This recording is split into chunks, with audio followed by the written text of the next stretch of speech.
Yes Telugu వైభవం YouTube ఛానల్కి అందరికీ స్వాగతం. మనందరం ఎప్పట్లాగే తెలుగు వ్యాకరణానికి సంబంధించినటువంటి వివిధ అంశాల మీద వీడియోలు చేస్తున్నాం. అందులో భాగంగా ఈరోజు అలంకారాలకు సంబంధించినటువంటి ఒక అలంకారం గురించి మనం తెలుసుకునే ప్రయత్నం చేద్దాం. అయితే కొత్తగా మన ఛానల్ని చూసేవాళ్ళు ఛానల్ని తప్పకుండా సబ్స్క్రైబ్ చేసి అలాగే లైక్ చేసి మీ బంధుమిత్రులకు షేర్ చేయగలరు. ఈరోజు మనం అలంకారాల్లో ముఖ్యమైనటువంటి స్వభావోక్తి అలంకారం గురించి తెలుసుకుందాం. ఈ స్వభావోక్తి అలంకారం అర్ధాలంకారాల కోవలోకి చెందిందవుతుంది. మనం గతం క్లాస్లోనే చెప్పుకున్నాము. అలంకారాలు రెండు రకాలు, శబ్దాలంకారాలు, అర్థాలంకారాలు అనేసి. ఇది అర్ధాలంకారాల కిందికి వస్తుంది. అలాగే మన ఛానల్లో అలంకారం పరిచయం అనేది కూడా దీనికి సంబంధించినటువంటిది కింద డిస్క్రిప్షన్లో ఉంటుంది. కాబట్టి అలంకారాలు పరిచయం అనేది ఎవరైనా తెలుసుకోవాలనుకుంటే కింద లింక్లో ఆ వీడియోని చూడొచ్చు. ఇక మనం స్వభావోక్తి అలంకారం గురించి చూసినట్లయితే ముందుగా దీని యొక్క లక్షణం ఎలా ఉంటుంది అని తెలుసుకోవాలి.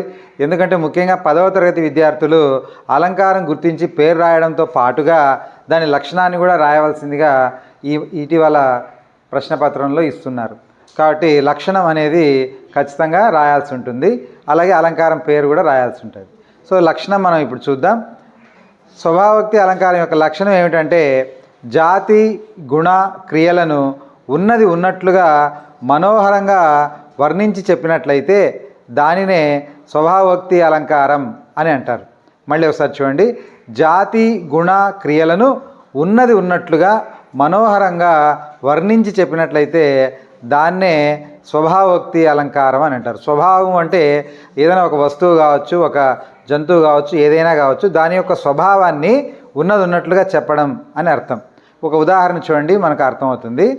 గుసగుసలతో కొమ్మపై నివసించి ముక్కులానించు లకుముకి పిట్ట దంపతులు. ఇందులో ఎక్కడా కూడా వర్ణన అనేది చాలా సహజంగా స్వభావం ఉన్నది ఉన్నట్లుగా చెప్పబడింది. అంటే లకుముకి పిట్టలు అనేటివి గుసగుసలతో కొమ్మపై నివసించి, ప్రతి కొమ్మ మీద లకుముకి పిట్ట దంపతులు ముక్కులానించి శబ్దం చేస్తున్నాయి అందంగా అనే విషయాన్ని ఉన్నది ఉన్నట్లుగా ఇక్కడ చెప్పడం జరిగింది. సహజంగా అలంకారాలంటే కొంత అతిశయించి చెప్పడం ఉంటుంది. అంటే ఏదైనా కొంత వర్ణన అనేది ఎక్కువ ఉంటుంది. కానీ ఇక్కడ ఎటువంటి వర్ణన ఏమీ లేకుండా ఉన్నదాన్ని ఉన్నది ఉన్నట్లుగానే చెప్పడం జరిగింది. అలాగే ఇంకోటి చూడండి. జింకలు బిత్తర చూపులు చూస్తూ చెవులు నిగిడ్చి చెంగున గెంతుతున్నాయి. అంటే జింకలు అనేవి వాటి యొక్క సహజ స్వభావం, వాటికి భయం ఎక్కువగా ఉంటుంది కాబట్టి తల పైకెత్తి బిత్తర చూపులు చూస్తూ చెవులు నిగిడ్చి చెంగున గెంతుతున్నాయి. ఇక్కడ కూడా ఉన్నది ఉన్నట్లుగా వర్ణించబడింది. ఇంకొక ఉదాహరణ చూస్తే చల్లని గాలికి పూల తోటలోని మొక్కలు తలలూపుతూ ఉన్నాయి. ఇది కూడా సహజంగానే ఉంది. అంటే చల్లగా గాలి వీచినప్పుడు పూల తోటలో ఉన్న మొక్కలు అటు ఇటు కదులుతూ ఉంటాయి. ఆ విషయాన్ని ఇక్కడ ఉన్నది ఉన్నట్లుగా చెప్పడం జరిగింది. ఇక చివరిగా ప్రకృతి రమణీయతకు పరవశించి నెమళ్ళు పురివిప్పి నాట్యం చేస్తున్నాయి. ఇది ఒక సాధారణ వాక్యం. ఇక్కడ ఎక్కడ ఎటువంటి వర్ణన అనేది లేదనమాట. ఉన్నది ఉన్నట్లుగా చెప్పడం జరిగింది. ఇలా ఉన్నది ఉన్నట్లుగా యథావిధిగా ఎక్కడైతే చెప్తారో అలా చెప్పే అలంకారాన్ని మనం స్వభావోక్తి అలంకారం అని చెప్పవచ్చు అన్నమాట. ఇక ఇవాల్టి ప్రశ్నను మనం పరిశీలించినట్లయితే ఉన్నది ఉన్నట్లుగా వర్ణించి చెప్తే అది ఏ అలంకారం అవుతుంది? ఆ స్వభావోక్తి, ఆ అతిశయోక్తి, ఈ లోకోక్తి, ఈ ఉత్ప్రేక్ష.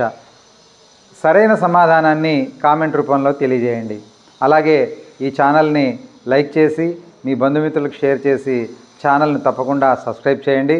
అలాగే పక్కనున్న గంట సింబల్ని కూడా నొక్కండి.